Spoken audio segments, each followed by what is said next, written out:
नाशिक शहर police आयुक्तालयातील Adgaon police Thane हद्दीतील छत्रपती संभाजी नाक्यावर मधुर सीट जवळ गेल्या शनिवारी दिनांक 9 मे रोजी किरकोळ शाब्दिक वादातून बुटात लपविलेला चाकू काढून जुन्या नाशकात राहणाऱ्या सलून व्यावसायिक जयवंत यशवंत पवार वय 45 यांना भोसकून त्यांची हत्या करण्यात आल्यानंतर फरार मद्यपी व सराईत असलेला राजा काकवीपुरेला आडगाव पोलिसांनी मंगळवार दिनांक 12 मे रोजी मध्य प्रदेश उज्जैन येथून जेरबंद केले।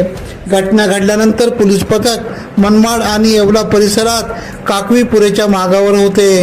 पोलीस काकवीपुरेला घेऊन बुधवार दिनांक 13 मे रोजी नाशिकला पोहोचले।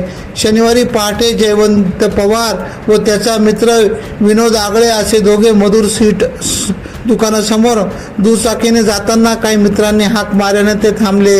यावेळी काकवीपुरे बंद दुकानाच्या पायरीवर मद्यप्राशन करत होता, तेव्हा पवार, आगळे व काकवीपुरे यांच्यात शिवीगाळ झाल्याने वाद मिटवायला मित्रांनी धाव घेताच काकवीपुरेने चाकू फिरवत पवारावर वार केले।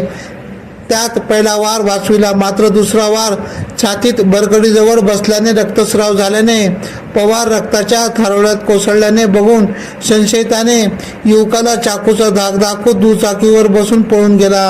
हत्या केल्यानंतर काकवीपुरे फरार झाला होता।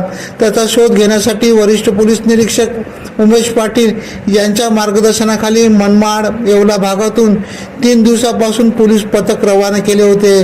त्यांचा शोध घेतात तो मुंबईत असल्याची माहिती मिळाली।